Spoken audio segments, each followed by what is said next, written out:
Иуда продал Иисуса за серебро. Но даже это не самое тяжелое. Тяжелее другое. Иуда не случайно оказался среди 12. Он не пролез туда обманом. Его не подсунули враги. Он не оказался рядом с Иисусом по чужой ошибке. Его выбрал сам Иисус. Тот самый Иуда, который потом возьмет деньги, приведет стражу в Гефсиманию и поцелуем укажет, кого схватить, сначала был позван им. И вот здесь история становится почти невыносимой, потому что если это правда, а Евангелие говорит именно так, тогда речь уже не просто о плохом ученике, тогда история Иуды касается самого креста. Тогда вопрос уже не сводится к тому, почему Иуда предал Иисуса. Вопрос становится тяжелее. Почему Иисус оставил рядом с собой человека, о котором знал все? Почему дал ему идти следом, слушать притчи, видеть чудеса, носить общий денежный ящик, сидеть за одним столом в последнюю ночь? Если Иисус не ошибся в Иуде, тогда Голгофа была не срывом и не катастрофой, вызванной чужой подлостью. Тогда путь к Голгофе с самого начала проходил через человеческое предательство. Именно это в Иуде и пугает. Не то, что рядом со святым оказался темный человек, а то, что этот человек был внутри самого близкого круга и был там не по недосмотру. После этого уже трудно утешать себя простой схемой. Вот Иисус, вот ученики, вот один неверный выбор, а дальше все пошло под откос. Евангелие не дает такой удобной версии. Оно ведет к мысли куда более тяжелой. Крест не случился, потому что Иисус неверно оценил одного из учеников. Крест был путем, на котором предательство Иуды стало одной из самых страшных форм того, что Христос пришел понести на себе. Чтобы почувствовать это, нужно вернуться не к серебру и не к поцелую, а туда, где 12 вообще появляются. Лука пишет, что перед выбором 12 Иисус уходит на гору и проводит всю ночь в молитве к Богу. Всю ночь. Это не быстрый жест благочестия, не мимолетное решение между делом. Ночь молитвы, а утром выбор. Значит, 12 возникают не из случайности, а из намерения. Не из спешки, а из сосредоточенного и сознательного действия. И среди этих 12 Иисус выбирает Иуду Искариота. Вот место, где слово «ошибка» перестает работать. После такой ночи молитвы его уже не пристроишь к тексту без насилия над самим текстом. Если бы Иисус позже вдруг понял, что рядом с ним оказался не тот человек, это разрушило бы евангельский рассказ изнутри. Но Евангелие говорит прямо противоположное. Иоанн пишет, что Иисус от начала знал, кто не верит и кто предаст его. От начала. Не в конце пути, не после тревожных признаков, не после того, как Иуда пойдет к первосвященникам. Он знал. На этом месте обычно хочется все быстро разложить по полкам. Одни говорят, значит, Иуда вообще ни за что не отвечает, он просто назначенная фигура. Другие так боятся этой мысли, что почти опустошают знание Иисуса, будто оно ничего не меняет. Но Евангелие оставляет обе стороны на месте. Иисус знает, Иуда отвечает. Замысел Бога идет к исполнению, и человеческая вина остается виной. Предательство входит в путь Мессии, но сам Иуда не становится невинным орудием. Иисус скажет о нем не мягко, а страшно. Горе тому человеку, которым Сын Человеческий предается. Так не говорят о марионетке, так говорят о виновном. И все же вопрос остается. Если Иисус знал, зачем Он выбрал Иуду? Потому что крест должен был показать не только вражду мира к Богу, он должен был открыть глубину человеческого падения. Не только внешнюю ненависть, не только ярость первосвященников, не только слабость Пилата, не только жестокость солдат.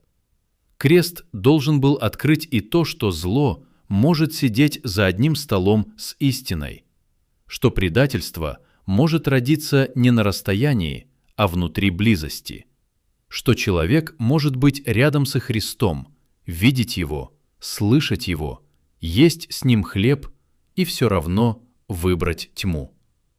Если бы Иисуса уничтожили только далекие враги, история была бы куда удобнее. Тогда зло можно было бы вынести наружу и успокоиться. Вот они виновные, они пришли извне. Но Евангелие лишает нас этого удобства. Здесь зло подходит вплотную. Оно не только кричит из толпы, оно сидит среди учеников, слушает те же слова, идет теми же дорогами, живет той же общей жизнью. Поэтому Иуда не случайная темная фигура на краю повествования. Он показывает, что сердце человека может стоять рядом со светом и все равно любить тьму. Это особенно видно потому, как Евангелие рисует его место среди 12. Иуда не был человеком, которого держали где-то сбоку. Он был встроен в общую жизнь, ходил с Иисусом по Галилее и Иудее, видел исцеление, видел, как насыщают тысячи, слышал слова о царстве. Был с другими, когда учеников посылали на служение. Ему доверили общий денежный ящик. И эта деталь важнее, чем может показаться. Она показывает не просто близость, она показывает включенность. Он был внутри. Поэтому сцена Тайной вечери так сильно бьет. Когда Иисус говорит «один из вас предаст меня», никто не отвечает «ну, конечно, это Иуда». Никто не указывает на него сразу.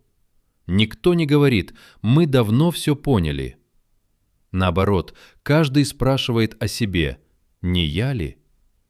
И в этом есть настоящий ужас. Иуда не выглядел для остальных как очевидное чудовище. Внешне он был достаточно похож на ученика, чтобы в решающий момент предательства прозвучало не как разоблачение давно известного врага, а как удар по всему кругу сразу. Вот почему история Иуды ломает одну очень удобную религиозную иллюзию. Нам хочется думать, что близость к святому автоматически меняет человека, что участие в правильной группе уже почти равно верности, что внешнее присутствие рядом с Иисусом и есть ученичество. Иуда разрушает эту иллюзию. Можно долго быть рядом с Иисусом и так и не принадлежать Ему сердцем. Можно слышать истину и не позволить ей судить себя. Можно жить в форме близости, а внутри подчиняться совсем другой логике. Но Евангелие показывает не только сам факт близости. Оно показывает, какая именно тьма росла в Иуде. И здесь особенно важна Вифания. Мария приносит драгоценное мирра. Дом наполняется запахом. Это сцена любви, почтения, почти пророческого узнавания того, к чему все идет. И именно в этот момент Иуда возмущается. Почему не продали мирра и не раздали деньги нищим? Снаружи это звучит разумно, даже благородно. Но Иоанн сразу срывает маску.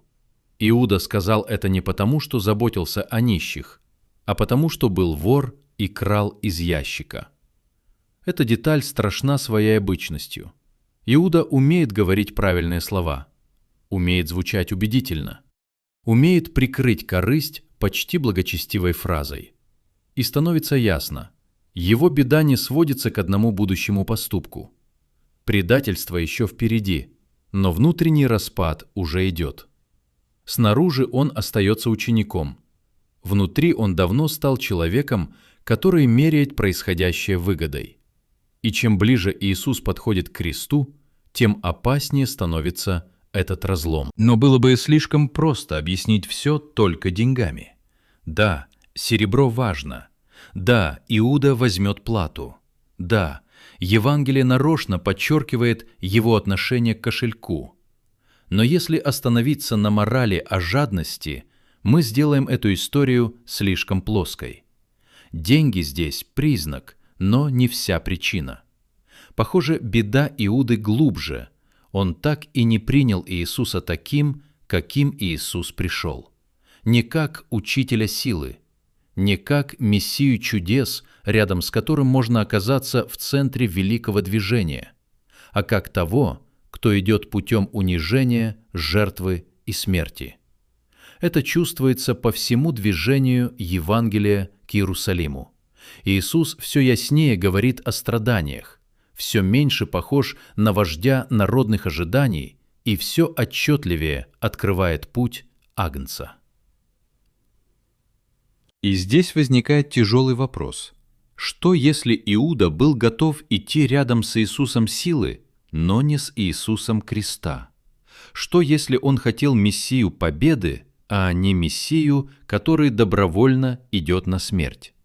Что, если он оставался рядом, пока надеялся на иную развязку, не на чашу страданий, а на славу, которой можно воспользоваться? Евангелие не дает нам законченного психологического трактата об Иуде, и здесь лучше не додумывать то, чего в тексте нет. Но внутреннюю линию все равно слышно. Иуда не просто любит деньги, он не выдерживает Иисуса, который идет к такой славе, которую нельзя обратить в личную выгоду. В Вифании это видно особенно ясно. Мария, кажется, чувствует больше, чем он. Она видит достоинство Иисуса и вес этого часа. Иуда слышит только стоимость. Она приносит любовь, он считает потерю. Она узнает того, кто достоин всего. Он прикидывает, сколько можно было бы выручить. И именно это расхождение становится смертельным. На этом месте история Иуды перестает быть только историей одного человека. Она начинает говорить о человеческом сердце вообще. Нам легко принимать Иисуса, пока Он вписывается в наши ожидания, пока рядом с Ним можно что-то получить, пока Его сила очевидна, а путь не требует смерти для нашего старого человека. Но чем ближе крест, тем яснее разделение. Кто любит Христа за Него самого, а кто любит свои надежды рядом с Ним? Кто готов принять униженного Мессию, а кто все еще ждет другого? Иуда – страшный ответ на этот вопрос. Он был достаточно близко, чтобы видеть все, и достаточно далек внутри, чтобы не принять главного. Но у этой истории есть еще одна тяжелая сторона, и она уже не только про Иуду, она про Иисуса. Иисус знает, кто перед Ним, и все равно не отталкивает Иуду грубой силой. В Евангелии от Иоанна есть одна из самых пронзительных сцен всей этой истории – омовение ног. Иоанн специально замечает, дьявол уже вложил в сердце Иуде предать Иисуса. Уже вложил. Тьма уже действует. Это не наивный момент незнания. И именно тогда Иисус встает из-за стола, снимает верхнюю одежду, припоясывается полотенцем, наливает воду и начинает умывать ноги ученикам. На этом месте нужно остановиться. Иисус знает, что Иуда предаст его. Знает, какая рука скоро возьмет серебро. Знает, чьи шаги приведут стражу в сад. Знает, какие губы превратят знак любви в знак выдачи. И все равно склоняется, все равно касается грязных ног, все равно делает дело раба. Он не отменяет любовь даже там, где уже знает ее цену. Вот что история Иуды открывает о кресте. Крест – не страдание, которое неожиданно обрушилось на Иисуса. Это путь, на который Он идет сознательно, заранее принимая на себя весь объем человеческой измены. Не отвлеченный грех вообще, а очень конкретную измену, предательство близкого, продажу за деньги, религиозную ненависть, политическую трусость, насмешку силы над слабостью, бегство друзей, лживых свидетелей. Все это стягивается к Голгофе. И Иуда нужен здесь не потому, что Бог любит зло, а потому что Бог пришел спасти именно такой мир. Мир, где предательство рождается рядом с любовью. Важно и то, как Иисус ведет себя с Иудой до конца. Он не устраивает показательного разоблачения заранее, не превращает его в удобный объект общей ненависти до решающего часа.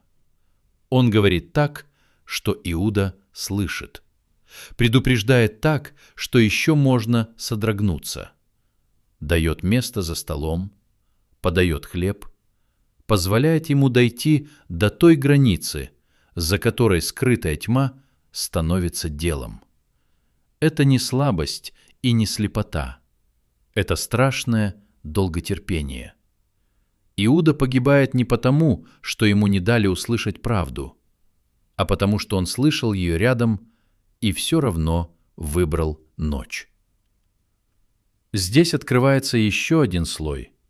Иуда – один из 12, а 12 в Евангелии – число не случайное.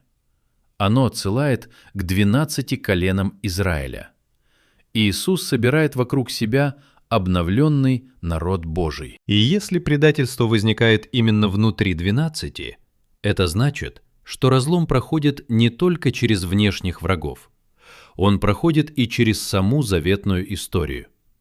Мессия отвергается не только языческим миром. Он отвергается и изнутри того пространства, которое должно было быть ближе всего к его ожиданию. В этом смысле Иуда не просто частный грешник. Через него вскрывается трагедия народа, а через нее и трагедия человека перед своим царем. Эхо этого ужаса давно звучало в Писании. Близкий друг, который ел хлеб и поднял пяту. 30 серебряников. Презрительная цена, которой оценивают пастыря. Эти тени не оправдывают Иуду, наоборот. Они делают все еще тяжелее. Показывают, что отвержение Мессии не было случайной исторической неудачей. Писание давно вело к мысли, что помазанник будет не только не понят, но и продан, отвержен, выдан. Иуда не смысл истории сам по себе. Он одна из самых темных линий, по которым видно, насколько глубоко крест вписан в замысел Бога. Но если крест вписан в замысел Бога, не становится ли Иуда невиновным? Нет. И здесь нельзя снимать напряжение. Замысел Бога и вина Иуды не уничтожают друг друга. Бог не делает зло добром, не превращает жадность и предательство в добродетель только потому, что через них проходит пророческая линия. Иуда делает то, что хочет сделать. Именно поэтому он подлежит суду. Но Бог настолько суверенен, что даже человеческое зло не может сорвать его волю. И больше того, именно там, где человек делает худшее, Божий замысел идет к своей цели. В этом и соединяются ужас креста и его величие. С одной стороны, Голгофа – величайшее преступление. Человек убивает воплотившегося Сына Божьего. Религиозная зависть, политическая трусость, насилие, ложь и предательство сходятся в одной точке. С другой стороны, именно там Бог совершает искупление мира. Люди делают худшее из возможного. Бог совершает через это наивысшее благо. Иуда здесь не герой спасения. Он свидетельство того, что даже самая грязная человеческая измена не выходит из-под власти того, кто идет на крест добровольно. Слово «добровольно» здесь решающее. Убери его, и все превратится в обычную трагедию праведника, которого предали близкие и убили враги. Но Евангелие настаивает на другом. Иисус идет. Иисус знает. Иисус не прячется. Иисус не становится жертвой внезапного провала. Он движется к своему часу. Когда Иуда выходит в ночь, Иисус не теряет смысла происходящего. Когда первосвященники берут инициативу в свои руки, Иисус не перестает исполнять волю Отца. Когда Пилат выносит приговор, хозяином истории все равно не становится Пилат. Им остается Бог, который позволяет злу раскрыться до конца, чтобы именно там лишить его последнего слова. И тут история Иуды начинает работать как зеркало. Она показывает не только, кем был Иуда, но и что вообще может жить в человеке рядом с Богом. Иуда не снаружи, он внутри. Недалекий безбожник, а человек возле Иисуса.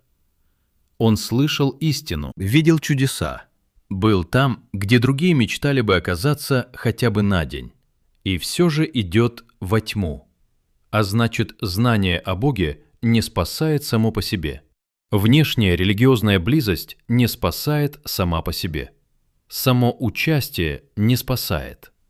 Вопрос не в том, насколько близко ты стоишь. Вопрос в том, как ты стоишь рядом со Христом. Поэтому вопрос учеников в последнюю ночь так важен. Не я ли? Обычно его читают как растерянность, и это правда, но в нем есть и что-то еще. В этот момент рушится самоуверенность. Никто больше не чувствует себя вне опасности только потому, что он уже внутри круга.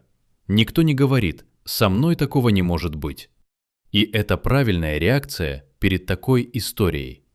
История Иуды дана не только для того, чтобы осудить Иуду. Она дана, чтобы разбить нашу уверенность в том, что внешняя близость уже гарантирует внутреннюю верность. Но текст идет еще дальше. Он показывает, что даже после предательства Иуда не превращается в камень без чувств. Он возвращает серебряники, признает, что предал кровь невинную. Значит, его проблема не в полном отсутствии совести. Он понимает ужас сделанного. И именно здесь особенно важно сравнение с Петром. Петр тоже падает в ту ночь. Он клянется, что умрет с Иисусом, а потом трижды говорит, что не знает его. Это не мелкий срыв, это катастрофа верности. Но Петр, увидев себя, не делает свое падение последним словом. Он плачет горько, и позже именно к нему Иисус возвращается. Петр будет восстановлен. Иуда тоже переживает удар совести, но не идет обратно к Иисусу. Не остается в поле милости, не ждет утра, не ждет воскресшего Христа. Он делает свой грех окончательным словом о себе. И вот здесь становится видно еще кое-что. Проблема Иуды не только в предательстве. Проблема еще и в отчаянии, которое не верит, что Иисус может быть больше, чем совершенный грех. Иуда видит бездну своего поступка, но не видит бездну милости. Он признает кровь невинную, но не идет с этой кровью к тому, чья кровь могла бы покрыть и его. Он согрешил страшно, понял, что согрешил страшно, и все же не поверил, что за пределами его падения остается путь назад. Разница между Петром и Иудой не в том, что Петр по природе лучше. Петр не спасается нравственным превосходством.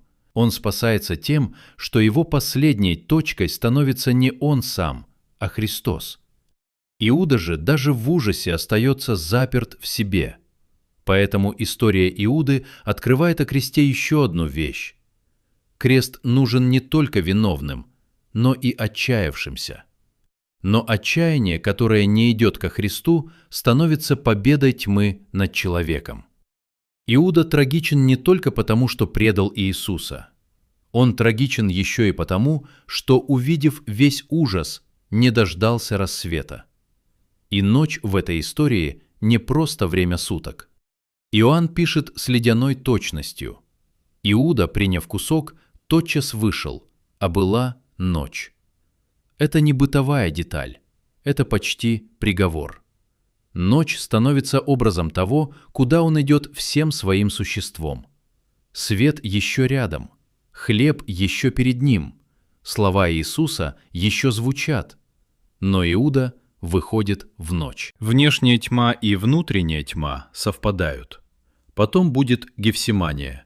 Иуда придет не один, он приведет стражу.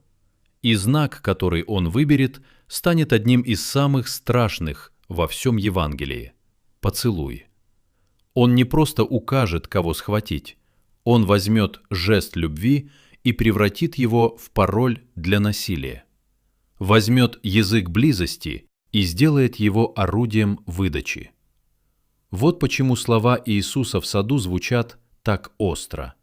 Иисус не просто называет факт, Он показывает уродство самого поступка. Не тайным доносом издали, не ударом в спину в переносном смысле, поцелуем, тем, что должно было выражать любовь. И все же даже в Гефсимании Иисус не выглядит человеком, которого застали врасплох. Он сам выходит навстречу, сам спрашивает, кого ищут. Не прячется в темноте сада. И это важно, потому что именно здесь окончательно видно, Иуда не ломает замысел креста. Он входит в него как виновный, но не как хозяин происходящего. Иисус остается тем, кто отдает себя. Не Иуда толкает его туда, куда он идти не хотел. Иисус позволяет Иуде сделать то, что тот хочет сделать, потому что сам уже идет туда, куда ведет воля Отца. Вот что в итоге открывает выбор Иуды. Бог пришел спасать мир не в стерильной истории, где все благородно и чисто. Он пришел в мир в самой глубине его падения. А в этой глубине есть не только убийство и грубое насилие. Есть продажа любви. Есть использование святого ради выгоды. Есть близость без покаяния. Есть слушание истины без подчинения ей. Есть боль, которая так и не становится возвращением. Есть поцелуй, ставший знаком выдачи. И Христос идет на крест именно в такой мир и именно за такой мир. Поэтому Иуда не второстепенная фигура и не случайный мрак на полях Евангелия. Это один из самых тяжелых ключей к тому, что такое Голгофа. Голгофа – место, где Бог в лице Иисуса Христа принимает на себя не только удар грубой силы, но и внутреннюю порчу человеческого сердца. Не только ненависть врагов, но и измену близкого. Не только крик толпы, но и молчание друзей. Не только гвозди, но и серебро. Не только римский приговор, но и ученический поцелуй. Если смотреть снизу, ночь ареста выглядит как ночь полного распада. Один продал, другой отрекся, остальные разбежались. Так оно и выглядело. Но если смотреть через Евангелие, открывается нечто большее. В ту ночь не рухнул замысел Иисуса. В ту ночь стало видно, что замысел Иисуса вообще не строился на прочности учеников. Он строился на послушании Сына Отцу. Если бы спасение зависело от того, насколько надежными окажутся 12, спасения бы не было. Оно зависит не от учеников, оно зависит от Иисуса. И это одна из самых тяжелых и самых утешительных истин всей истории.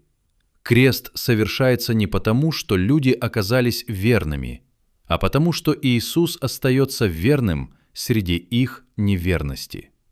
Все держится не на человеческой поддержке, а на Божьей решимости спасти тех, кто этой поддержки не дал. В этом смысле Иуда становится не доказательством слабости Иисуса, а доказательством Его величия. Христос настолько знает, что делает, настолько свободен в послушании Отцу, что даже предатель рядом не превращает его путь в хаос. Наоборот, на фоне этой тьмы еще яснее видно, кто он такой. Но история Иуды была бы только ужасом, если бы в ней не звучал еще один вопрос. Почему Иисус вообще допустил такую близость? Почему дал Иуде место за столом, хлеб в руку, воду на ноги, предупреждение в уши? Почему дошел в любви так далеко? Потому что Иисус не любит только тех, кто оправдает ожидания. Он любит до конца там, где конец уже дышит в комнате. Это не сентиментальность, это святое долготерпение. Любовь, которая прекрасно видит зло и все равно остается любовью до назначенного часа. И здесь возникает один из самых сильных контрастов всей этой истории. Иуда превращает близость в оружие. Иисус даже в присутствии Иуды превращает близость в последнее свидетельство любви. Иуда берет поцелуй и делает его знаком насилия. Иисус берет воду, хлеб и служение и делает их знаками любви до конца. Иуда показывает, что может сделать с близостью падший человек. Иисус показывает, что делает с близостью Бог даже тогда, когда знает, чем ему ответят. Поэтому история Иуды не дает упростить ни человека, ни Бога. Человека, потому что можно быть удивительно близко к истине и все равно погибать. Бога, потому что Он спасает не издали и не поверхностно, а проходя прямо через человеческую измену. Поэтому крест не декоративен и не отвлечен. Он реален до боли. В нем сходится все, что есть в человеке: любовь и трусость, надежда и корысть, клятвы и отречение, молитва и насмешка, верность и продажа, слезы и серебро. Иуда нужен этой истории не ради одной только драматургии. Он нужен потому, что без него мы слишком легко сделали бы крест внешним событием, сказали бы: злые люди расправились с хорошим учителем. Но Иуда не дает так сказать. Он заставляет увидеть, что крест проходит через самую болезненную точку человеческих отношений, через доверие, разрушенное изнутри, через дружбу, превращенную в инструмент выдачи, через религиозную близость без любви, через знакомое лицо, пришедшее с тьмой. Поэтому история Иуды так долго не отпускает. Она не позволяет спокойно осудить только его и двинуться дальше. Она возвращает вопрос каждому: где я пытаюсь быть рядом со Христом, не отдавая Ему сердце? Где люблю пользу рядом с Ним больше, чем Его самого? Где внешняя близость уже подменила внутреннюю верность? Где я слышу слова о крестном пути, но внутри все еще хочу другого Мессию, удобнее, безопаснее, победоноснее по-человечески? Где я ношу имя ученика и при этом продолжаю торговаться? И здесь важно не свести все к бедной морали вроде «не будь как Иуда». Для такого текста это слишком мало. История Иуды ведет к вопросу больше и страшнее. Кто такой Иисус, если он сознательно берет в число 12 будущего предателя и все равно идет вперед? Ответ здесь только один. Иисус не жертва чужого замысла. Он агнец, который идет на крест добровольно. Иуда раскрывает тьму мира. Иисус раскрывает величие воли Бога, который пришел спасти мир именно в его тьме. И тогда последний образ становится почти невыносимо ясным. Иуда выходит в ночь. Иисус тоже идет в ночь. Но это не одна и та же ночь. Иуда идет в нее, чтобы завершить предательство. Иисус идет в нее, чтобы взять на себя цену предательства. Иуда несет тьму в сад. Иисус входит в тьму сада, чтобы она не стала последним словом. Иуда продает невинную кровь. Иисус проливает невинную кровь так, что именно она становится надеждой для виновных. Вот что выбор Иуды открывает о замысле креста. Крест был нужен не просто потому, что мир вообще грешен. Крест был нужен потому, что человек может сидеть за одним столом с Богом и все равно выбирать серебро, может слышать истину и все равно предпочитать расчет, может подойти к Богу с поцелуем и в том же движении предать Его.